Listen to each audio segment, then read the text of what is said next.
चलो फिर let us begin. So class ninth की एनसीईआरटी आज हम लोग कर रहे हैं। ओके, क्लास एट थी कल, हमने खत्म कर ली थी। ज्योग्राफी की एनसीईआरटी हम लोग पढ़ाई कर। So let us see with the first chapter. So India का क्या बता रहा है? Land mass area of 3.28 million square kilometre. It constitutes 2.4% of the total geographical area. तो जो टोटल ज्योग्राफिकल एरिया है उसका 2.4% हम लोग ऑक्यूपाई करते हैं वर्ल्ड का, which is a significant amount. So India जब है, अगर आप मैप पे देखते हो, suppose this is the world, ये इक्वेटर है, इंडिया कहीं यहाँ पर है, थोड़ा सा ऊपर इक्वेटर से, और यहाँ पर आपका ब्रिटेन है, ठीक है, और बाकी कंट्रीज है। तो ये एक चीज मेरे को बता सकते हो, why does India appear smaller than maybe compare to the United States? Russia appear so big, what is the reason? Mercator projection.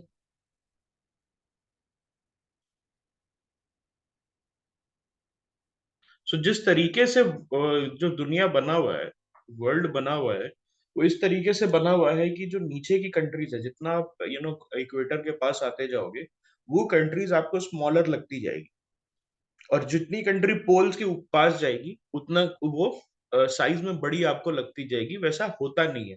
India छोटा लगता है, लेकिन अगर मैं उसको सुपर इम्पोज करूँ यूनाइटेड स्टेट्स के ऊपर, तो इट्स अ सिग्निफिकेंट कंट्री। हमारा जो देश है, वो यूनाइटेड स्टेट्स का जो मेनलैंड है, ओके, अगर मैं उस पर सुपर इम्पोज करूँ, ऐसे यूनाइटेड स्टेट्स बहुत बड़ा लगेगा, ऐसे आपको कनाडा बहुत बड़ा लगेगा, रशिया बहुत बड़ा लगेगा, okay. But compare to our country, हम बहुत छोटे लगते हैं। उसके पीछे का यही रीजन है। There was this person called Mercator, okay, that's what I have heard, कि एक बंदा था मर्cator, एंड जिस तरीके से उसने स्केच किया था वर्ल्ड को, ओके, तो उसमें स्केचिंग की वजह से, ओके, स्केचिंग की वजह से ऐसा लगता है कि ये जो पर्टिकुलर कंट्री है which is closer to the equator, वो छोटा है। ऑलराइट। सो इंडिया का लैंड बाउंड्री जो है 15,200 किलोमीटर का है, और लेंथ ऑफ मेनलैंड इंडिया का जो है, including Andaman and Nicobar island and Lakshadweep, is 7,516 square kilometre. हम लोग जो है इंटायरली नॉर्दर्न हेमिस्फीयर में लोकेटेड है। हमारा latitude 8 degree 4 north, 37 degree 6 north, and longitude 68 degree 7 east and 97 degree 25 east है। Tropic of Cancer divides India into two equal parts. तो आपको पता है ट्रॉपिक ऑफ कैंसर जो है वो पास करता है। So Tropic of Cancer, can you let me know all which all states, कौन कौन से स्टेट से पास करता है इंडिया के? Can you name them?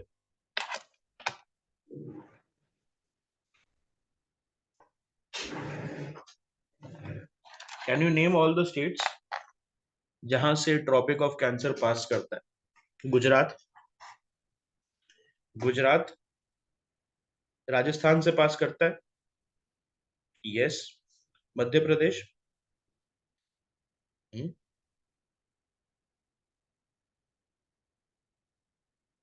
और गुड। तो यहां मैं लिख देता हूं।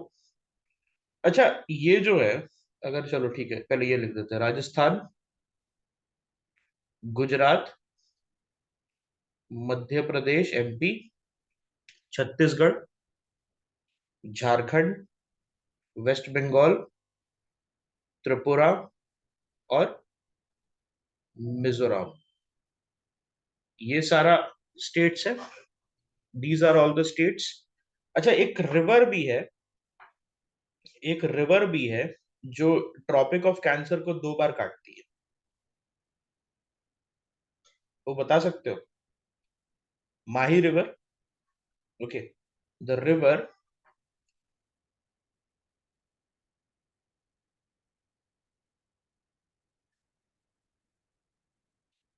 Tropic of cancer,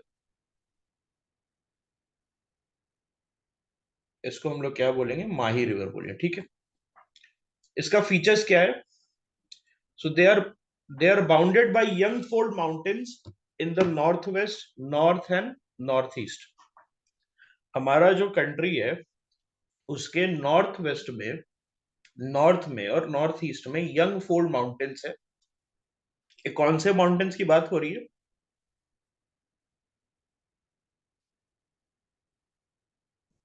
Himalayas. Okay, there is a time lag of 2 hours between Gujarat and Arunachal.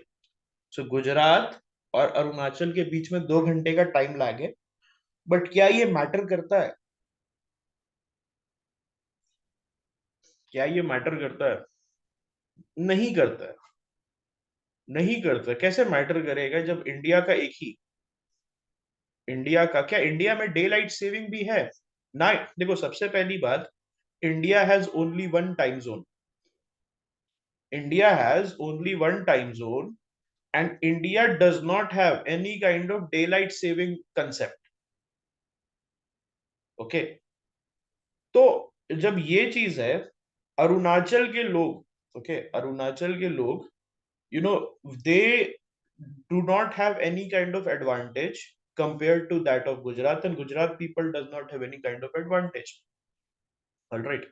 So 2 घंटे का टाइम लैग है, सूर्यास्त, सूर्य उदय से लेकर सूर्यास्त तक। पहले यहाँ पर आपका अरुणाचल में पहले ही सूर्योदय हो जाता है 2 घंटे पहले। सो जनरली जब आप देखते हैं तो अरुणाचल में अगर 5 बजे 5 AM में सनराइज है, तो गुजरात में 7 AM में हो जाता है। राइट, ठीक है। I I believe that it was decided, ये pre independence only, that was something that we were following since the British times. Okay, क्योंकि ब्रिटिश टाइम्स में भी कुछ तो हम करते होंगे। टाइम तो एवरग्रीन है। टाइम तो एवरग्रीन है ना। Standard meridian of India passes through Mirzapur. Standard meridian of India, it passes through Mirzapur, Uttar Pradesh. Okay, हाँ।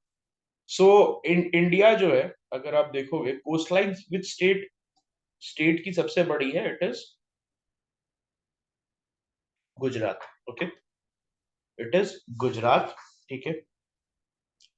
इंडिया के कौन कौन नेबर है? Pakistan, Afghanistan in the north west. So Afghanistan के साथ हम कैसे लिंक्ड है? Because of PoK. So Pakistan occupied Kashmir और गिलगिट बल्तिस्तान जो है, ओके, गिलगिट बल्तिस्तान जो है वो Wakhan corridor. Have you guys heard about Wakhan corridor? ये अभी न्यूज में क्यों है वाखन कॉरिडोर? वाखन कॉरिडोर में you have got the ISIL, Islamic State of Afghanistan. Okay, Islamic State of Iraq और एंड लेवांट का एक ब्रांच है, इस्लामिक स्टेट ऑफ अफगानिस्तान, वो वाखन कॉरिडोर में ऑपरेट करता है। और वाखन के कॉरिडोर से ही they try to attack Afghanistan Taliban. So ये इंपॉर्टेंट हो जाता है आपको देखना कि वाखन, ओके, वाखन कॉरिडोर कहां पर है। सो दिट इज इन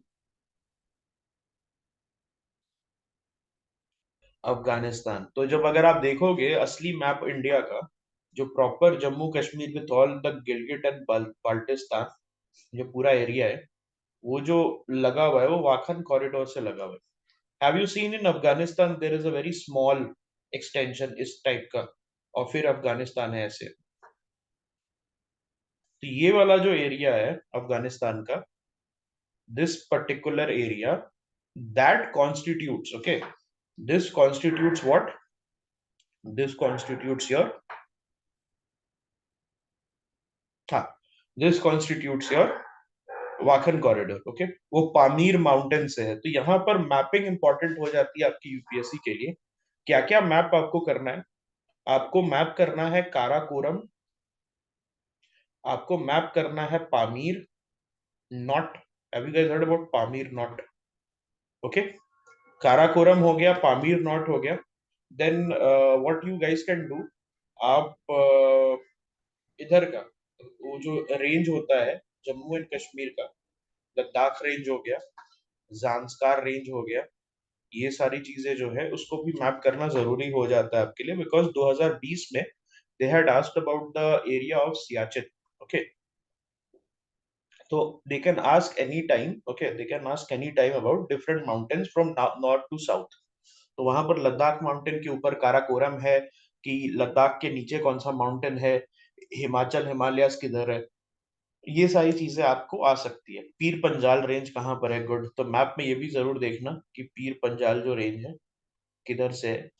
तो it becomes important, okay, this becomes important because China के साथ जो है खिटपिट चलती रहती है हमारी, तो न्यूज जो है वो बनते रहता है, ओके। गलवान आई थिंक पहले पूछा था, not in recent history.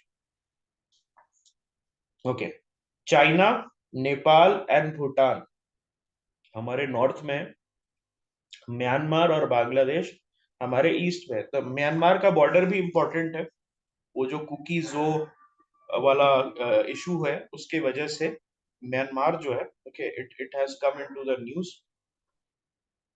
Sri Lanka is separated by the Palk Strait and Gulf of Mannar. तो गल्फ ऑफ मन्नार में बायोस्फीयर रिजर्व है, गल्फ ऑफ मन्नार में there is a biosphere reserve, तो वहां पर आप देख सकते हैं, okay. Yes. Maldives Islands are south of the Lakshadweep Island. Okay. So 8 degree channel, if you guys remember 9 degree channel, उसके बारे में हमने डिस्कस किया था, कैसे 8 degree channel से क्या सेपरेटेड है, what separates the 8 degree channel?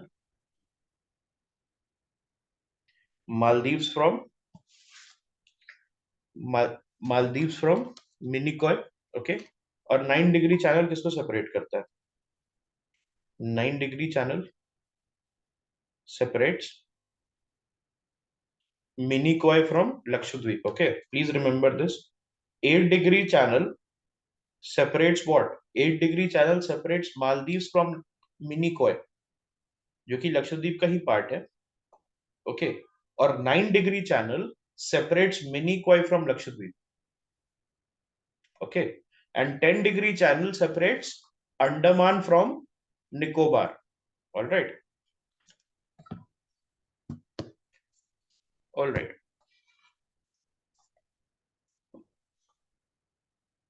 Southernmost point of the Indian Union is called Indira Point, and the northernmost is called Indira Col. Okay, so दोनों जो है वो इंदिरा जी के ऊपर है, नाम इंदिरा पॉइंट और इंदिरा कोल, ओके। व्हाट इज स्कूल भुवन? तो school Bhuvan is a portal for map based learning aimed at raising awareness among students about India's natural resources, environment and sustainable development. तो ये है मैप बेस्ड लर्निंग के लिए school Bhuvan. This was given in your class 9th NCERT, obviously it becomes important. तो class 9th NCERT के लिए school भुवन करके एक आपका पोर्टल है, उसको याद रखिएगा। फिजिकल फीचर्स ऑफ इंडिया कैसा है? So we got a peninsular plateau, one of the ancient land masses on earth. India जो है, इंडिया का जो पेनिनसुला है, it is one of the ancient land masses. आपको पता है it's an old block mountain, वो जो पूरा एरिया है,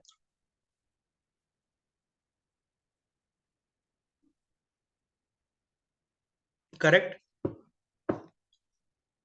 Himalayas and northern plains, so it is among the most recent land forms. ये किसका पार्ट है? हिमालयाज और नॉर्दर्न प्लेन्स जो है, these are among the most recent landforms. They exhibit youthful topography with high peaks, deep valleys, and fast flowing rivers. So please remember this. What is part of the youthful topography? High peaks, deep valleys, और fast flowing rivers, ठीक है। यही में आप अगर देखोगे distorted peaks हो जाए, छोटा बड़ा, ओके, नॉर्मल वैलीज हो जाए और स्लो मूविंग रिवर्स, सो ये आपका ओल्ड, ओके, ओल्ड टोपोग्राफी में आ जाता है। अभी से कुछ hundreds of thousands of year later Himalayas भी जो है आपका, millions of years later Himalaya भी वैसा ही रहेगा। जैसे आज आपका अरावलीज है, जैसे आज आपका जो पेनिनसुलर प्लेटू है, उसी तरीके से आपका हिमालयस रहेगा। आपको पता है ना, हिमालयस अभी भी टेक्टोनिकली स्टेबल नहीं है, it is being continuously formed. तो what is the whole story there, आप अगर देखिएगा, सो पहले हम नीचे थे, ओके, हम जो थे पोल्स के पास थे, इंडिया के पास, इंडिया जो है वो पोल्स के पास था। सो इंडिया ब्रेक अवे हो गया, okay, India got broke, Indian सब कॉन्टिनेंट गॉट ब्रोकन अवे, और हम जो है ऊपर जाने लगे, और यहाँ पर चाइना ऑलरेडी था, और हम ऊपर जाने लगे, we broke away from the African continent, और हम ऊपर जाने लगे। यहाँ पर एक सी था, उसका नाम क्या था, sea of Tethys, okay, Tethys sea या सी ऑफ टेथिस था। तो हम जो इंडियन प्लेट, वो यूरेशियन प्लेट है, very good. So Eurasian plate से हम कोलाइड करते रहे, और इंडियन प्लेट जो है वो नीचे से आया, यूरेशियन प्लेट ऊपर पहले से प्रेजेंट था, और जब हम कोलाइड किया तो सी ऑफ टेथिस जो है वो ऊपर जाने लगा, और ऊपर जाने लगा तो क्या बना, हिमालयन माउंटेन्स, ओके। वो जो है ऊपर जाने लगा तो it started forming, and it started becoming a mountain called Himalayan mountain. इसीलिए अभी भी जब इंडियन प्लेट और यूरेशियन प्लेट का क्या हो रहा है, there is a process called subduction, have you guys heard about it, collision and subduction. So ये जो है, जब कोलिजन हो रहा है, जब सबडक्शन हो रहा है, एक प्लेट दूसरे प्लेट के नीचे जा रहा है, so what is happening, mountain ऊपर की तरफ जा रहा है। So it's a very interesting fact that आज भी ऊपर में, when mountaineers climb the Himalayan mountains, तो उनको ऊपर में एकदम माउंट एवरेस्ट के टॉप पे दे गेट फिश का bones, and they get fish का फॉसिल्स। हिमालयन माउंटेन रेंजेस के ऊपर में यू गेट फिश का fossil, how is it possible? Mountain के ऊपर तुम्हें कौन फिश फ्राई करके खा रहा है? इतना तो किसी के पास समय नहीं है। Very good. सो ये जो है टेथिस सी के फिशेस हैं, ऑलराइट, टेथिस सी के फिशेस है, वेरी गुड। माउंट एवरेस्ट का भी हाइट है ना जो अभी इंक्रीज कर रहा है। So now do you understand why is Himalayas not tectonically stable? Why is Himalayas not tectonically stable? Because the process of collision is still happening. All right. And that's why इतने earthquakes आते हैं। Earthquake क्यों आते हैं? Because अभी भी process चल रहा है। And this process shall go on. Alright, आने वाले समय में भी this process is going on, and anthropogenic activities की वजह से, जहां पर हम ब्लास्ट करके टनल्स बना रहे हैं, बद्रीनाथ केदारनाथ, जहां पर ह्यूमन बींग्स को चल के जाना है, वहां पर हम लोग क्या कर रहे हैं, डायनामाइट से उड़ा उड़ा के लोगों का पिकनिक और रील मेकिंग स्पॉट बना दे रहे हैं बद्रीनाथ और केदारनाथ को, हेलीकॉप्टर से लेके जा रहे हैं लोगों को। Okay, it was suppose to be a pilgrimage site ना, बद्रीनाथ एंड केदारनाथ, वहां पर मौत हो जाती थी जाते जाते। अगर 50 लोग का जत्था जाता था बद्रीनाथ केदारनाथ, तो उसमें से 20 लोग का डेथ हो जाता था, they never used to come back. That was the essence of the whole thing, कि भोले बाबा को पाना है तो कुछ भी मिलना चाहिए आपको, कुछ ओके, कुछ देना पड़ेगा आपको, एंड पीपल यूज्ड टू पे विद देयर लाइव्स। अब क्या है, अब क्या है, गाड़ी स्टार्ट करो, ऊपर चले जाओ, ओके, पहुंच जाओगे, हेलीकॉप्टर से पहुंच जाओगे, ओके। माता जी विथ घुटने का प्रॉब्लम, ऐसी ऐसी माता जी जिनको घुटने का प्रॉब्लम है, वो भी बद्रीनाथ और केदारनाथ का दर्शन कर रही। Earlier they used to have their as their आखिरी इच्छा, and people used to carry their अर्थी। So that is okay, that is the problem. आप एक ऑलरेडी टेक्टोनिकली अनस्टेबल एक यंग रेंज को उड़ा रहे हो डायनामाइट से, alright, so that is going to create a hell lot of problems, okay, all right। northern plains formed of alluvial deposits, तो ये जो alluvial deposits है उससे आपका नॉर्दर्न प्लेन्स बनता है, ऑलराइट। आप जैसे गंगा रिवर जो है, जो आपसे निकल के आ रही है ऊपर से, हिमालय से, तो वो जो है क्या कर रही है, एलुवियल डिपॉजिट्स अपने साथ लेके आ रही है, यमुना रिवर, गंगा रिवर। तो वो क्या हो रहा है, वो पूरा जो आपका गैंजेटिक प्लेन है वो किस तरीके से बन रहा है, that is being formed with the alluvial soil. Now let us talk about the major physiographic divisions. तो हिमालयन माउंटेन जो है, it is geologically young and structurally fold mountain. क्या है, जियोलॉजिकली यंग है और स्ट्रक्चरली फोल्ड माउंटेन है, along India's northern border, west to east direction, from the Indus to the Brahmaputra. तो ये बहुत जरूरी है, इंडस रिवर उसकी ट्रिब्यूटरीज और ब्रह्मपुत्र रिवर और उसकी tributaries. It was a question, Indus पे भी क्वेश्चन आया था, if you guys remember. Sutlej आया था कि कौन सा जाके मिक्स हो जाता है 2021 में, और 2022 में there was this question on Namcha Barwa. Have you guys heard about Namcha Barwa? It's a syntaxial bend, it's a syntaxial bend. तो Brahmaputra is suppose to go to China, it is supposed to go to, the Brahmaputra river is supposed to go to uh, eastern China, okay, eastern China. But because of this Namcha Barwa, which was asked to you in the 2022 prelims, ये जो नामचा बारवा है, इसके वजह से India की तरफ मुड़ जाता है, इसी को हम लोग क्या बोलते हैं, it is called as a syntaxial bend. और इसी बेंड की वजह से the river, Brahmaputra, it comes into India, okay. ये याद रखना, थोड़ा सा भूटान के आसपास है, भूटान के जस्ट ऊपर आपको मिल जाएगा ये Namcha Barwa, okay. All right, there is greater altitudinal variation in the eastern part of India than in the western part, okay। altitudinal variation कहां पर ज्यादा है, ईस्टर्न हाफ में ज्यादा है compare to the western half, okay. among the loftiest and most rugged mountain barriers globally, जो हिमालयाज है, ये क्या है, it is perhaps the most rugged and the loftiest mountain. सबसे मुश्किल होता है इसको क्लाइम करना, इसको जो है क्लाइम करना सबसे ज्यादा मुश्किल होता है। ग्रेटर और इनर हिमालयाज को हम क्या बोलते हैं, Himadri.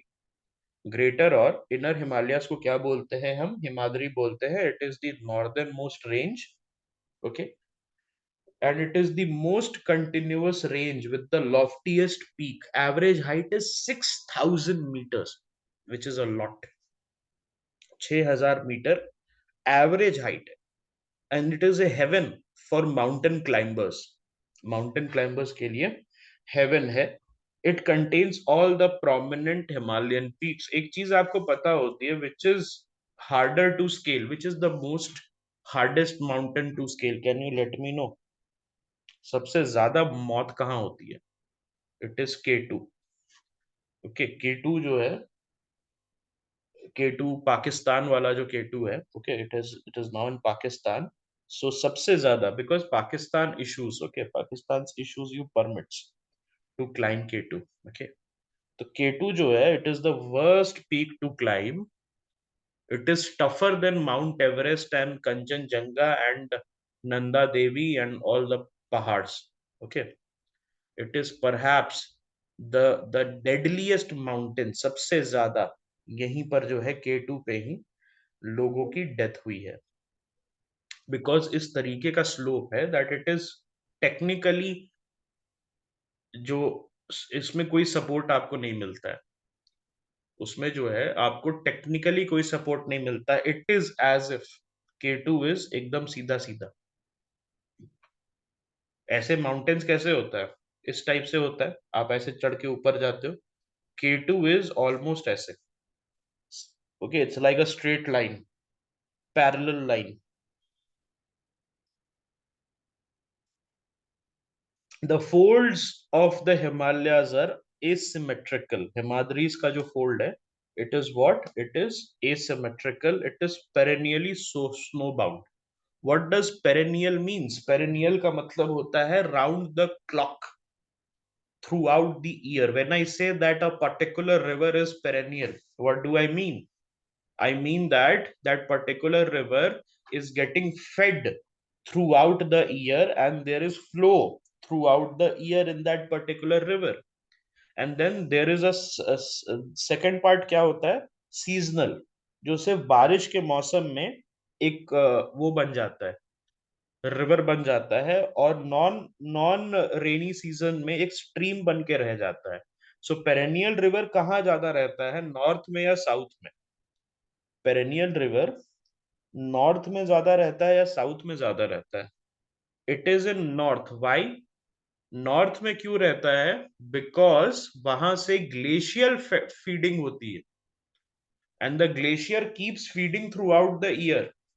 Where as in the south there is no concept of glacier, it is mostly fed by rain. Okay, अगर आप जाओगे जनरली विंटर के मौसम में, तो साउथ में जाओ, कावेरी, नर्मदा, ये सारी रिवर्स जो हैं, तो आपको एक पतली सी स्ट्रीम मिलेगी, बहुत पतली सी स्ट्रीम मिलेगी. But when it comes to बारिश का मौसम, तो it becomes an overflowing river. Okay. Okay. The core is composed of granite. तो ग्रेनाइट किस तरीके का रॉक है? The core of the Greater Himalaya is composed of granite. Igneous rock. Can I say there were two kinds of igneous rocks, if you guys remember, extrusive and intrusive. Correct? Extrusive and intrusive. इसमें से ये क्या है? Granite. Okay. Granite किसका part है? Is it extrusive और intrusive? अगर मैं बोलूं इग्नियस का जो है, इग्नियस एक्सट्रूसिव रॉक्स का एग्जांपल क्या है? Igneous extrusive rocks, can I say what is the what is the example of that? Can you be sure and tell me?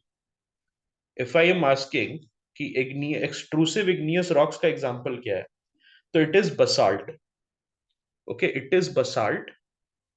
Basalt is the example of an extrusive igneous rocks, correct? And your granite is the example of which kind of rocks?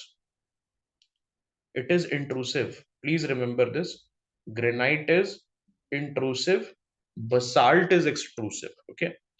Basalt is extrusive. Granite is intrusive. ठीक है. So important है, igneous rocks को आपको पढ़ के जाना है. Okay. Igneous rocks को पढ़ के जाना है. यूपीएससी पूछ रही है, आपको बेसिक्स पे जा रही है वापस, तो एक दो क्वेश्चन भी मैटर करता है हमारे लिए in this era of hyper competition. एक दो क्वेश्चन भी मैटर करता है. All right. हिमाचल और lesser Himalayas, it lies to the south of the Himadri. So ये जो है हिमाद्री क्या है आपका? इनर हिमालयस है या ग्रेटर हिमालयस है, उसके साउथ में आपको हिमाचल मिल जाएगा. हिमाचल प्रदेश, समझ रहे हो क्यों नाम पड़ा Himachal Pradesh? It forms the most rugged mountain system. It is mainly composed of highly compressed and altered rocks. The altitude varies between 37 to 4500 meters. It includes prominent ranges like the Pir Panjal, Dhauladhar and the Mahabharat range. तो ये बहुत important है. इसका mapping आप जरूर से करेंगे, Wikipedia जरूर खोलेंगे, पढ़ाई जरूर करेंगे. ठीक है. It encompasses famous valleys such as the Kashmir Valley, Kangra Valley, Kullu Valley. तो कांगड़ा वैली क्यों important है? It is important as a tea producing. Okay, it is important as a tea producing area, which was asked in your 2022 prelims. All right. Kullu valley आ गया. Okay. Kashmir valley, तो ये सारा कहां पर है? हिमाचल या lesser Himalaya. Outermost range क्या है? Outermost range is a Shivalik. तो it is composed of unconsolidated sediments brought down by rivers from the main Himalayan range. Okay, तो इसमें आपके दून्स रहते हैं, इंक्लूडिंग देहरादून, कोटली दून एंड पाटली Doon. All right.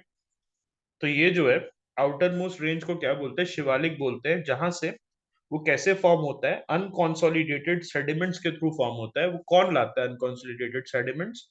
It is brought from the rivers by the main Himalayan range. Okay, valleys covered with thick gravel and alluvium. तो ये जो valleys है which are formed by the unconsolidated sediments, ये थिक ग्रेवल और alluvium से cover रहता है। और हिमालय का डिवीजन कैसे रहता है? So there is the Punjab Himalayas. तो Punjab Himalayas it lies between the Indus and the Sutlej river. ये जो है इंडस और सतलुज रिवर के बीच में रहता है, regionally known as Kashmir and Himachal Himalayas from west to east. तो वेस्ट में जो रहता है ये आपका कश्मीर हिमालयस है, और ईस्ट में जो रहता है दैट इज हिमाचल हिमालयस। ठीक है, और ये कौन से रिवर के बीच में रहता है? इंडस और सतलुज रिवर के बीच में रहता है। So you have to study about the 5 rivers. कौन कौन से है? ब्यास, चेनाब, रावी, सतलुज, और कौन सा रिवर है लास्ट? इंडस। Okay, correct. और झेलम। ये जो 6 रिवर्स है, माइनस इंडस 5 रिवर्स हो गया, माइनस इंडस 5 रिवर्स।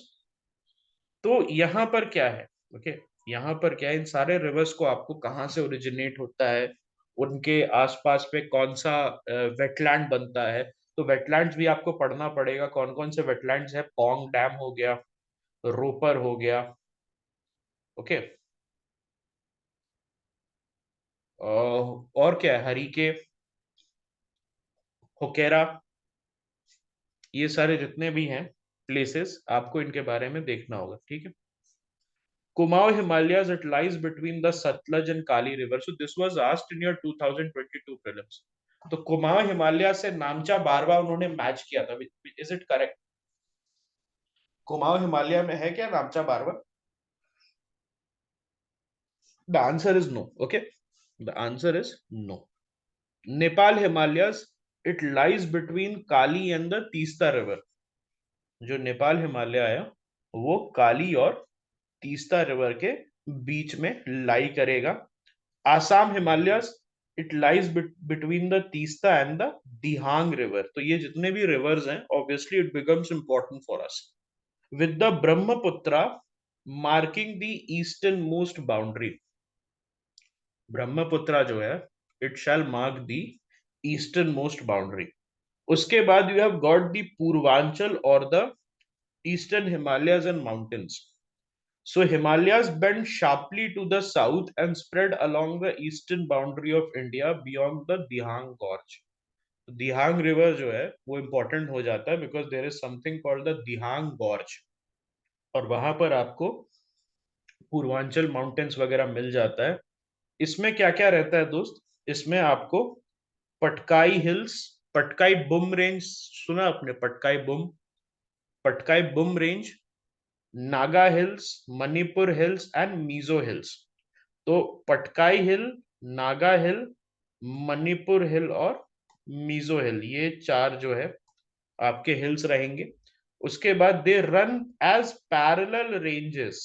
ये क्या है? ये पैरेलल रेंजेस की तरह रन करेंगे। Okay, and they shall be covered with dense forest. These ranges shall be covered with dense forest. So they are not snow capped. They are not snow capped because north east का आप अगर mountains देखा होगा तो क्या उस पे snow होता है क्या? नॉर्थ ईस्टर्न माउंटेन्स पे नहीं होता है, वहां पर फॉरेस्ट आपको मिलता है ऊपर के एरियाज पे भी।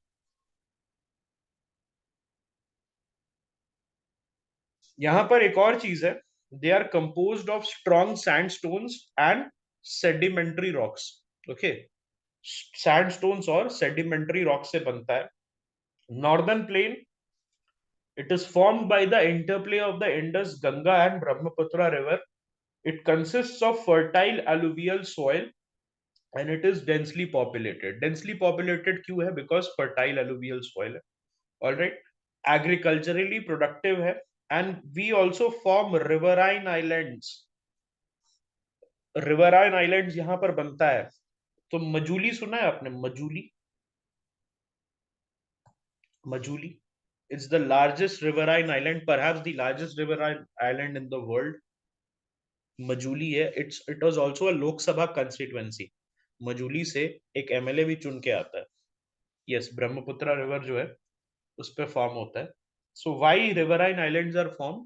Because as the river velocity decreases in the lower courses, the river, एक कुछ कुछ आइलैंड्स जो है वो निकल के आते हैं, तो लोअर कोर्सेज में आपको रिवराइन आइलैंड्स मिलेंगे। Rivers form distributaries in the lower course due to silt deposition। तो सिल्ट के डिपोजिशन की वजह से, ओके, उन डिस्ट्रीब्यूटरीज का फॉर्मेशन होता है लोअर कोर्स में, जिसके थ्रू न्यूमरस चैनल में स्प्लिट होता है। ठीक है। Division of northern plain based on reverse. Yes, northern plain कैसे कैसे होता है डिवाइडेड? पंजाब प्लेन सबसे पहले, it is dominated by the Doab. तो दोआब भी जो है, have you guys heard about माझा? ओके, माझा दोआब।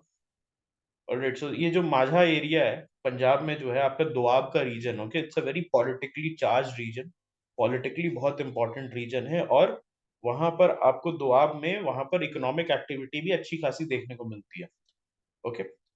ये पंजाब प्लेन जो है लार्जर पोर्शन कहां पर है? पाकिस्तान की तरफ। Okay, it is formed by the Indus and it's tributaries. Indus और ट्रिब्यूटरीज जो है उस पे फॉर्म होगा। इंडस एंड इट्स ट्रिब्यूटरीज कौन कौन सी है? Jhelum, Chenab, Ravi, Beas, Sutlej. It originates in the Himalayas. इसमें से इंडिया में कौन कौन से रिवर्स जो है, इसमें से मैं अगर पूछूं आपसे कि इंडिया में कौन कौन से रिवर ओरिजिनेट हो रहे हैं, तो आप क्या बोलिएगा? Which of the following rivers are getting originated in India? So क्या ये है क्या? Yes, Ravi, Beas, Chenab and Jhelum. ठीक है, करेक्ट, ऑलराइट। अगर आप देखोगे तो सतलज और इंडस, सतलज और इंडस जो है वो बाहर से आ रही है, चाइना से आ रही है, तिब्बत से आ रही है। ठीक है।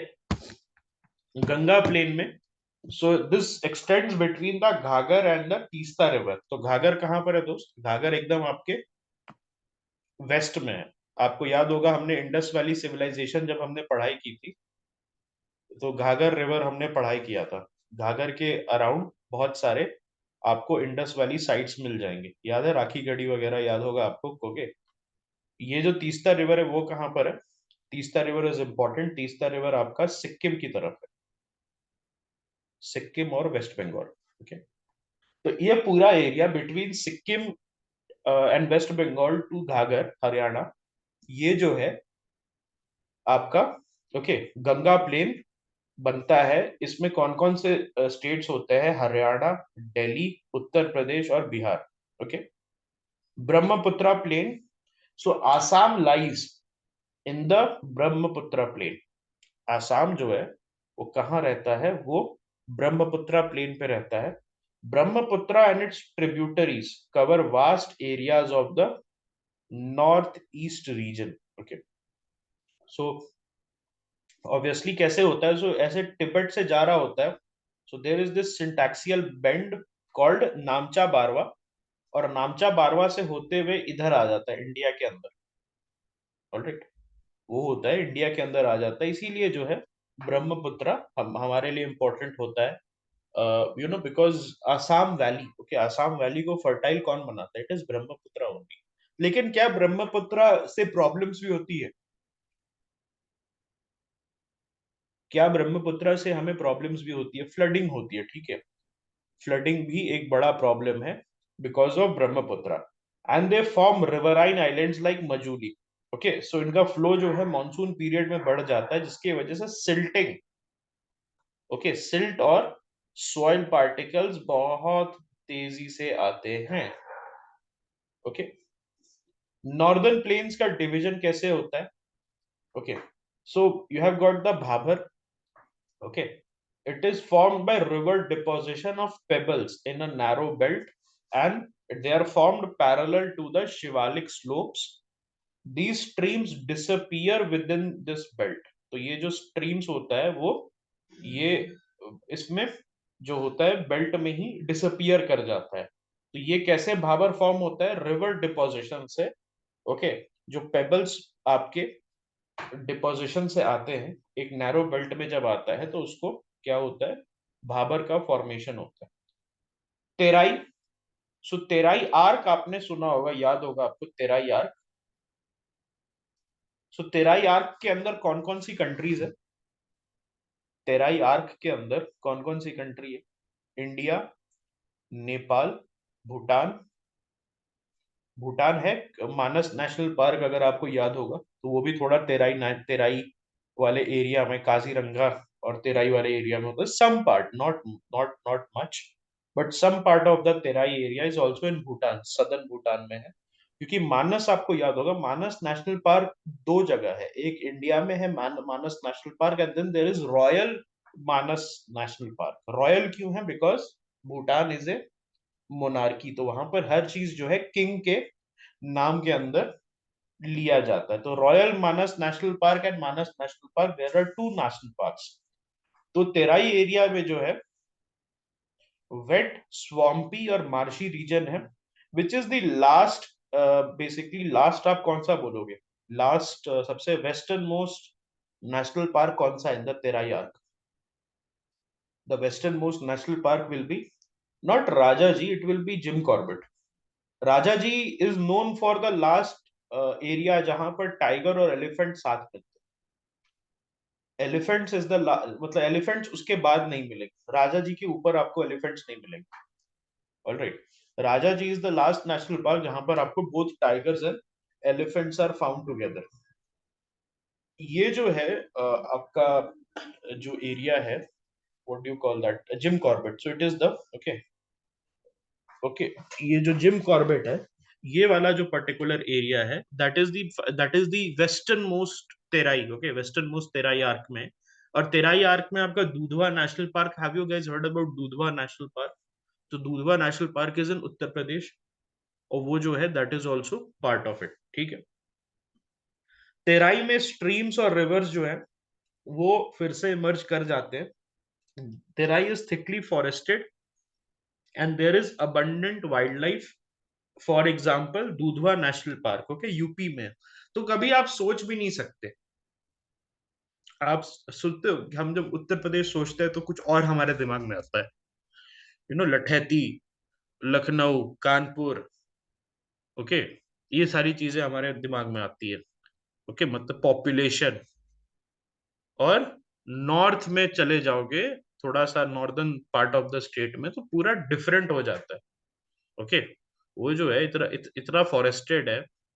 ओके, इतना फॉरेस्टेड एरिया है, तो वो आपको पूरा डिफरेंस पता चल जाता है। भंगार, so largest part of northern plain above flood plains presenting a terrace like feature. Soil contains calcareous deposit जिसको कंकड़ बोलते हैं। कंकड़ तो सबसे ही सभी समझते हैं, कंकड़ पत्थर, कंकड़ पत्थर सभी समझते होंगे। तो ये जो है भंगार जो है, it forms the largest part of the northern plain and it is above the flood plain, and it presents A terrace like feature. Soil contains calcareous deposits. Soil जो है, सॉइल कंटेन्स कैलकेरियस डिपॉजिट्स, उसको क्या बोलते हैं? Calcareous deposit को कंकड़ बोलते हैं। कंकड़ पत्थर तो सभी ने सुना होगा। खदार, खदार क्या होता है? खादर या khadar, it's the newer and younger flood plain. तो ये याद रखना, खदार क्या है? It's a younger and a newer flood plain. It is renewed almost annually and it is suitable for intensive agriculture. तो खदार जो है वो क्या होता है? एनुअली बनता है और इंटेंसिव एग्रीकल्चर के लिए सूटेबल है। ठीक है, अब हम आ जाते हैं, the northern part is done, let us come to the peninsular plateau, वो भी बहुत इंपॉर्टेंट है। Okay, tableland composed of old crystalline, igneous and metamorphic rock. The keyword here is, okay, keyword here is old. Okay क्योंकि peninsula old है, Himalayas young है. Okay, alright, Himalayas young है और peninsula आपका ओल्ड है. It is form due to breaking and drifting of Gondwana land. It features broad valleys and rounded hills.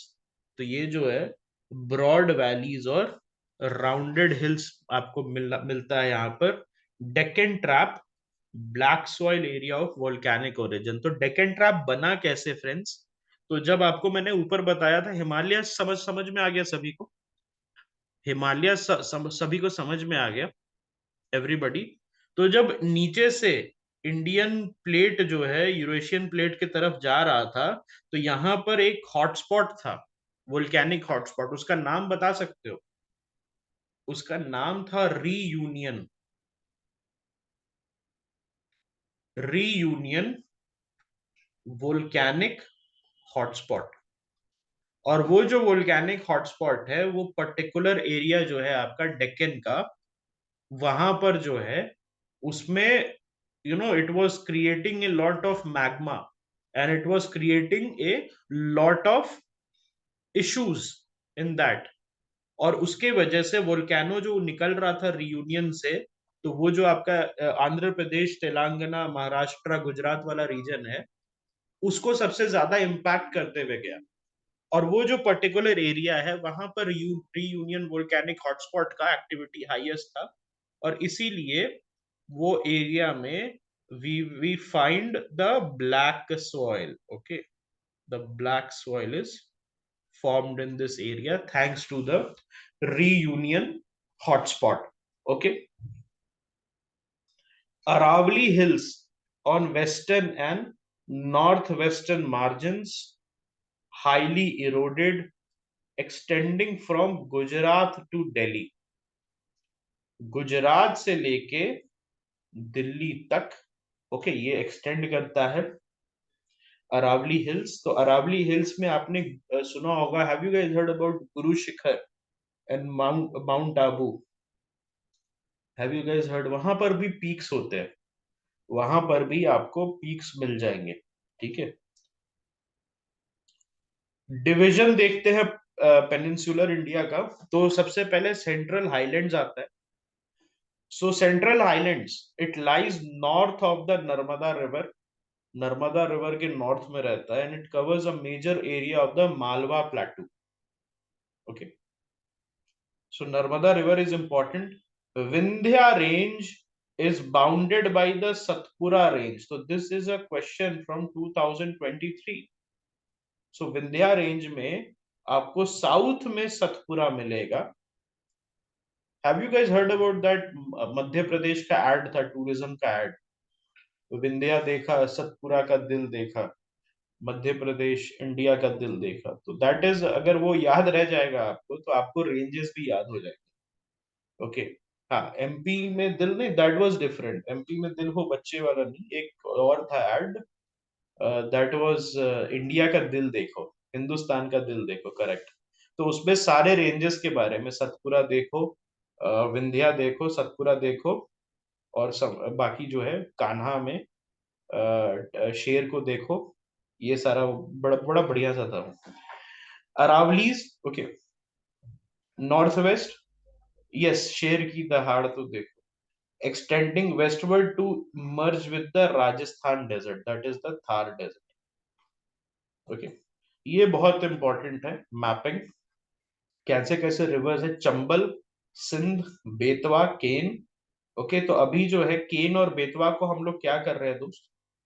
केन और बेतवा को हम लोग लिंक करने की कोशिश कर रहे हैं रिवर लिंकिंग प्रोजेक्ट में. तो यहाँ पर इंपॉर्टेंट है कि आप जो है सर रिवर लिंकिंग प्रोजेक्ट को कंप्लीटली अच्छे से पढ़े. ठीक है, it is wider in the west and narrower in the east. ये क्या है? वेस्ट में वाइड है और ईस्ट में है narrow. Eastward extension Bundelkhand Baghelkhand is further marked by Chota Nagpur plateau which is drained by the Damodar river। बहुत इंपॉर्टेंट है, okay, because if the river is mentioned in your NCERT it becomes important। तो Damodar river जो है उसको और कुछ बोलते हैं क्या? दामोदर रिवर को सॉरो ऑफ बंगाल, करेक्ट। सो ये इंपॉर्टेंट हो जाता है, दामोदर रिवर कहाँ से निकल रहा है, कहाँ को जा रहा है, कौन कौन से स्टेट्स को ड्रेन कर रहा है, ओके, वो आप जरूर से देखना। ये क्वेश्चन आया था बुंदेलखंड बाघेलखंड रायलसीमा करके, याद है आप लोगों को? बोध गया बुंदेलखंड में है और बाघेलखंड में क्या है, तिरुपति इज इन रायलसीमा, ऐसे करके क्वेश्चन आया था, 2016-17 की बात है। ऑलराइट, सो इसको आप याद रखना, इस चीज को।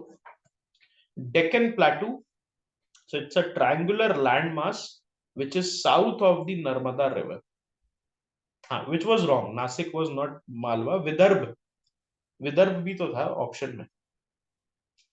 Deccan Plateau, it's a triangular landmass south of the Narmada river। It is flanked by the Satpura range in the north। तो बहुत इंपॉर्टेंट हो गया, ऊपर जो है सेंट्रल हाईलैंड में सतपुरा साउथ था, और डेक्कन प्लाटू में जो है आपका सतपुरा जो है नॉर्थ में हो गया। फिर महादेव हिल्स, कैमूर हिल्स और Maikal range, it is there in east. Mapping करनी है, PMF IAS, PMF, okay, IAS जो है वो आपके लिए बेनिफिशियल रहेगा। It is higher in the west, the Deccan plateau, and it slopes gently eastward. Please remember this, west में हाई है और ईस्ट में स्लोप कर रहा है।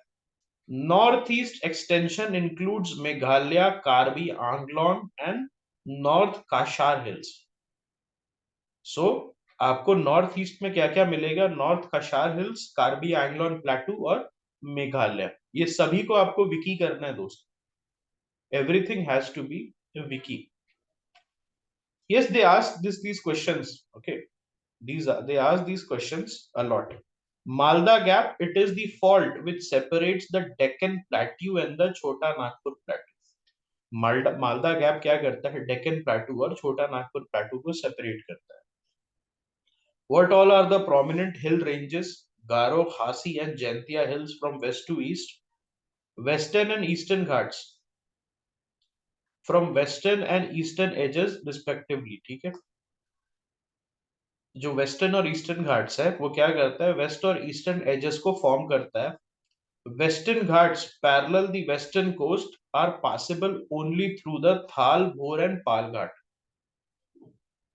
तो ये जो वेस्टर्न घाट है, घाट से अगर आपको जाना है वेस्टर्न कोस्ट के एरिया में, तो आपको सिर्फ एक पर्टिकुलर आप गैप से जा सकते हो। गैप्स होता है ये, घाट्स को मतलब क्या होता है, घाट्स, घाट्स का मतलब होता है गैप्स, ओके। सो ये गैप्स होते हैं बेसिकली, इसी से आप वेस्टर्न कोस्ट की तरफ जा सकते हो, थाल घाट, भोर घाट और पाल घाट। तो वेस्टर्न घाट्स को ही यूज करके, वेस्टर्न घाट्स को यूज करके मराठास जो है, Marathas the people, the Maratha people, they were able to wage a guerrilla warfare। क्योंकि अगर आप उनके देखोगे जितने भी उनका बड़ा बड़ा फोर्ट्स है, all the forts are in this range only, okay. अब वेस्टर्न घाट्स पे आते हैं। So western Ghats, it is higher than the eastern Ghats with increasing height from north to south। It acts as a barrier which causes orographic rain। Very interesting। सबसे पहले एक चीज आप याद रखेंगे कि वेस्टर्न घाट्स जो है, western Ghats it is higher, okay, it is higher than the eastern Ghats. Elevation high है उनका, okay, from north to south average elevation is higher. और ओरोग्राफिक क्या होता है, what is orographic rainfall? So orographic rainfall को आपने सुना होगा रिलीफ रेनफॉल के भी नाम से जाना जाता है। तो वहां पर क्या होता है, जब एक माउंटेन रेंज से, प्लीज रिमेंबर दिस, जब एक माउंटेन रेंज से मॉइस्ट एयर पास होता है, ओके, मॉइस्ट एयर पास होता है तब, ओके, तब जो है ये होता है, ठीक है। हाईएस्ट पीक क्या है? हाईएस्ट पीक आपका अनाई मुडी है, 2695 मीटर, और डोडा बेटा 2637 मीटर का। तो अनाई मुडी जो है आपका हाईएस्ट पीक हो जाएगा वेस्टर्न घाट्स का। ईस्टर्न घाट्स का एलिवेशन कम है। ये स्ट्रेच कहां से करता है? ओडिशा से लेके आपका Nilgiris in the south. It is discontinuous and irregular. Please remember this, ये क्या है? डिसकंटिन्यूअस और इरेगुलर है। And it is dissected by rivers which drain into the Bay of Bengal. So बहुत सारे रिवर जो है वो इसको काट देते हैं। हाईएस्ट पीक क्या है? महेंद्रगिरी। महेंद्रगिरी कहां पर है दोस्त? ओके, यहां पर एक चीज आपने नोटिस की होगी, वेस्टर्न घाट्स में साउथ में हाईएस्ट पीक है। वेस्टर्न घाट के साउथ में हाईएस्ट पीक है, वेयर एज ईस्टर्न घाट्स के नॉर्थ में हाईएस्ट पीक है। उसके बाद नीचे आएंगे तो शेवरॉय हिल्स, जवाड़ी हिल्स आपको, ओके, आपको मिल जाएंगे तमिलनाडु में। Indian desert it lies towards the western margin. तो ये क्वेश्चन आ सकता है आपके जीएस में, GS1 मेंस या maybe even prelims. Why are deserts formed in the western margins of the continent? ये क्वेश्चन जो है आपसे पूछ सकता है कि why they are formed on the western margins। Okay, एक चीज आपको याद रखना है कि जो ट्रॉपिक्स में है, ट्रॉपिक्स में जो विंड्स है दे आर टेक्निकली, जो मेजॉरिटी विंड्स है दे आर ईस्टर्ली। और ये जो ईस्टर्ली विंड्स है ऐसे फ्लो करता है फ्रॉम ईस्ट टू वेस्ट।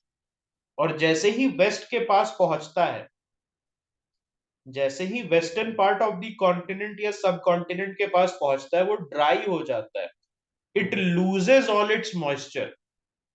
अगर मेरा विंड ईस्ट से स्टार्ट हो रहा है, ईस्टर्न पार्ट से, and it is the tropical easterly wind, तो by the time it reaches the western margins it becomes dry. Okay, it becomes what?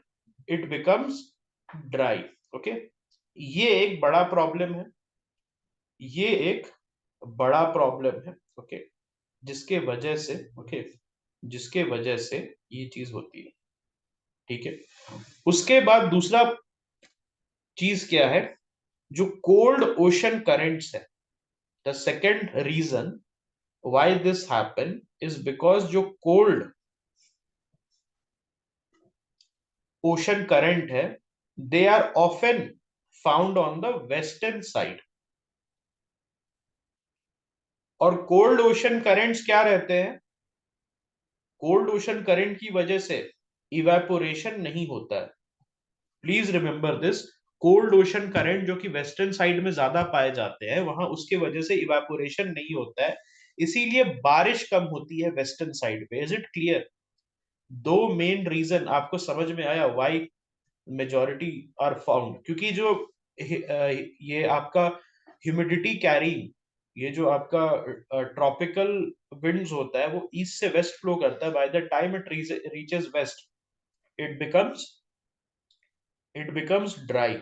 और दूसरा रीजन क्या होता है? वेस्टर्न मार्जिन में आपको कोल्ड ओशन करंट ज्यादा मिलेंगे, और जो कोल्ड ओशन करंट है वो इवेपोरेशन अलाउ नहीं करता है।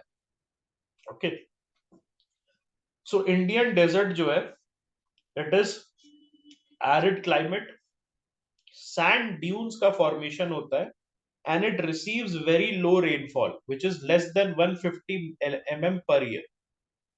okay, what do I mean by 150 mm या 200 mm या 700 mm?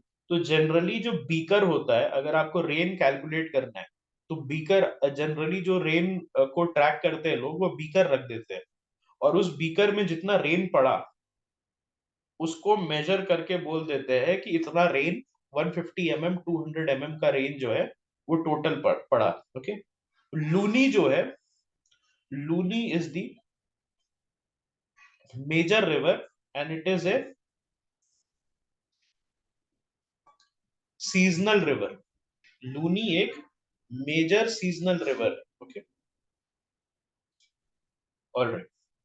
अब हम आ जाते हैं कोस्टल प्लेन्स पे। So it is flanked by the peninsular plateau running along the Arabian Sea and Bay of Bengal. Western coast जो it's a narrow plane between Western Ghat and Arabian Sea. तीन section है इसके, Konkan coast, Kannada plain and Malabar coast. So Konkan आपका मुंबई गोवा वाला है, कोंकणी आपने सुना होगा, कोंकणी डिशेस, कोंकणी ब्राह्मण्स। कन्नड़ प्लेन आपका जो कर्नाटक वाला एरिया है, बैंगलोर वगैरह। और then comes your Malabar coast. Malabar क्या है? मालाबार ज्वेलर्स कहाँ से है? केरल से है, तो यहां से याद रखो, मालाबार इज केरला। ठीक है। Eastern coast, these are okay, these are along the wide level, plains are wide and level.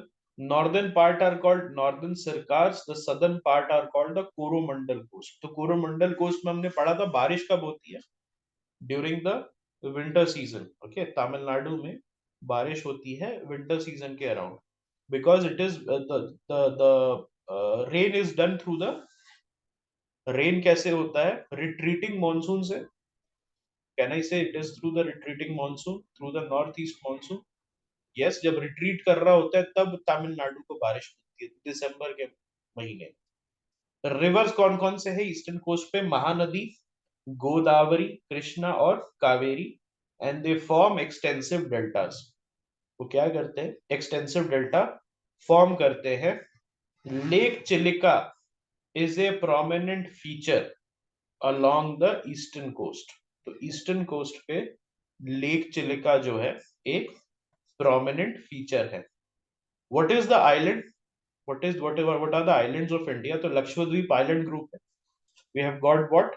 We have got the Lakshadweep Island Group. It is located close to the Malabar coast. पहले इसका नाम था Laccadive Minicoy Amindivi and it was renamed as Lakshadweep in 1973। 1973 में इसको rename कर दिया गया। It covers a small area, very small area of 32 square kilometers। Administrative headquarters कहां पर है? कावारती आइलैंड में है। Okay, and it has diverse flora and fauna and there is a Pitti island. और ये जो पिटी आइलैंड है ये होस्ट करता है bird sanctuary, since it has been in news due to the Maldives लफड़ा। मालदीव्स के साथ हमारा लफड़ा हुआ था, तो मोदी जी जो है गए थे, लक्षद्वीप गए थे, और वहां पर उन्होंने देखा था कि it can be a very good tourist destination. तो लक्षद्वीप आइलैंड ग्रुप जो है इसको आप डिटेल में विकिपीडिया पे जरूर स्टडी करें। You are going to study Lakshadweep in detail through Wikipedia. Then comes your Andaman and Nicobar island. तो Andaman and Nicobar island, it is divided into Andaman and Nicobar 10 degree channel से। Elongated chain in the Bay of Bengal extending from north to south. They are bigger and more numerous। Okay, बहुत सारे 500 के करीब islands हैं इनके पास। They are believe to be elevated portions of submarine mountains. तो ये जो है सबमरीन माउंटेन्स के एलिवेटेड पोर्शंस है। वेयर एज लक्षद्वीप क्या है? लक्षद्वीप को जनरली हम कोरल ओरिजिन का मानते हैं।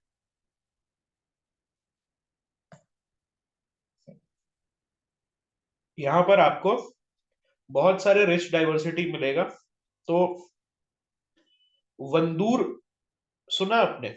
Wandoor national park, Mahatma Gandhi national park करके होता है। Then you have got Galathea, Rani Lakshmibai. ये सारे जो है वहां पर मरीन नेशनल पार्क्स हैं, तो इसको जरूर आपको पढ़ना होगा। अंडमान में बहुत सारे, saddle peak, have you guys heard about saddle peak national park? तो बहुत सारे नेशनल पार्क आपको अंडमान में मिल जाएंगे, उनको डिटेल में हमें स्टडी करना है। Yes, button, north button, middle button, south button. Okay, Doab कहां से डिराइव्ड है? दो मीनिंग टू एंड आब मीनिंग वाटर। तो पंजाब का पंज आब, आब मतलब क्या होता है? वाटर। और पंज मतलब क्या होता है? 5। तो 5 रिवर्स का वाटर से आपका पंजाब बना।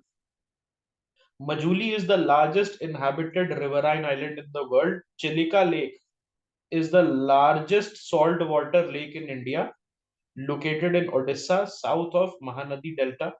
Barren Island is the only active volcano. तो ये जो लास्ट में दिया रहता है ना एनसीईआरटी के चैप्टर के इंटरेस्टिंग पॉइंट्स, उससे आपका ये कवर हो रहा है. Okay, so drainage system is there. Drainage system में इंपॉर्टेंट चैप्टर है. ओके, क्योंकि यूपीएससी पूछते रहता है रिवर्स के बेसिस पे क्वेश्चन, तो हमको इसको करना है. लेकिन ये सारी चीजें विकी होगी. This is only the base my friend. Okay, ये सारी चीज क्या है, these are only the basis. ठीक है, अभी तो मेन पढ़ाई तो विकिपीडिया के थ्रू होगी, तभी आपके क्वेश्चंस बनेंगे, तभी आपके क्वेश्चंस बनेंगे. ठीक है, ऑल राइट.